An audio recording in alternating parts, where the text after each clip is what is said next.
Bacaan dari Kitab Kejadian.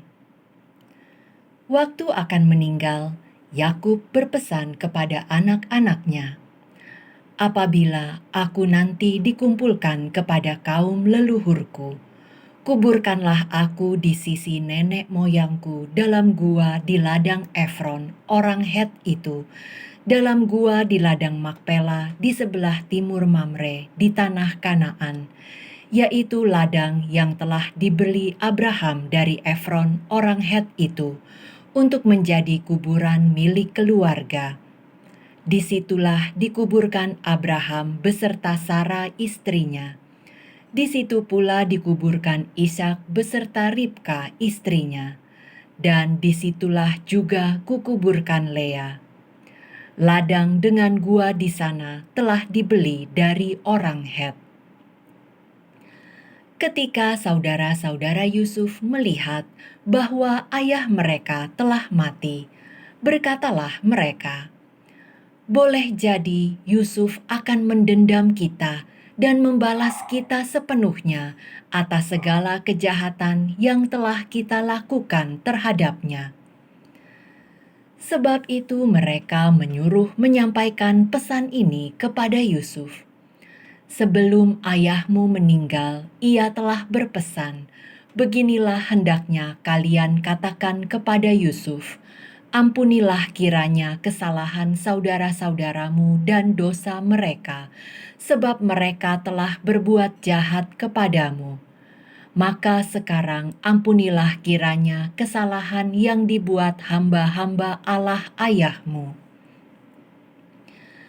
Ketika permintaan disampaikan kepadanya, menangislah Yusuf. Saudara-saudara Yusuf pun datang sendiri-sendiri dan sujud di depannya serta berkata, "Kami datang untuk menjadi budakmu." Tetapi Yusuf berkata, "Janganlah takut, sebab aku bukan pengganti Allah. Memang kalian telah membuat rencana yang jahat terhadap aku, tetapi Allah telah mengubahnya menjadi kebaikan dengan maksud melakukan seperti yang terjadi sekarang ini, yakni memelihara hidup suatu bangsa yang besar. Maka janganlah takut, aku akan menanggung makanmu dan juga makan anak-anakmu." Demikianlah Yusuf menghibur saudara-saudaranya dan menenangkan hati mereka dengan perkataannya. Yusuf tetap tinggal di Mesir beserta kaum keluarganya. Ia hidup 110 tahun. Jadi Yusuf sempat melihat anak cucu Efraim sampai keturunan yang ketiga, juga anak-anak Makhir, anak Manasye, lahir di pangkuan Yusuf. Waktu akan meninggal, berkatalah Yusuf kepada saudara-saudaranya, "Tidak lama lagi aku akan mati.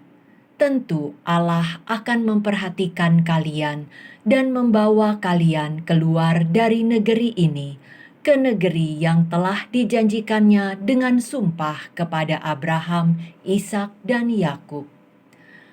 Lalu Yusuf menyuruh anak-anak Israel bersumpah, katanya, "Tentu Allah akan memperhatikan kalian. Pada waktu itu, kalian harus membawa tulang-tulangku dari sini." Kemudian Yusuf meninggal dunia. Demikianlah sabda Tuhan. Syukur kepada Allah. Hai orang-orang yang rendah hati, carilah Allah, maka hatimu akan hidup kembali. Bersyukurlah kepada Tuhan, seru namanya. Maklumkanlah perbuatannya di antara bangsa-bangsa. Bernyanyilah bagi Tuhan, bermazmurlah baginya. Percakapkanlah segala perbuatannya yang ajaib. Hai orang-orang yang rendah hati, carilah Allah, maka hatimu akan hidup kembali. Bermegahlah dalam namanya yang kudus. Biarlah bersukacita orang-orang yang mencari Tuhan. Carilah Tuhan dan kekuatannya, carilah selalu wajahnya. Hai orang-orang yang rendah hati, carilah Allah, maka hatimu akan hidup kembali. Hai anak cucu Abraham, hambanya, hai anak-anak Yakub, pilihannya. Dialah Tuhan Allah kita, ketetapannya berlaku di seluruh bumi. Hai orang-orang yang rendah hati, carilah Allah, maka hatimu akan hidup kembali.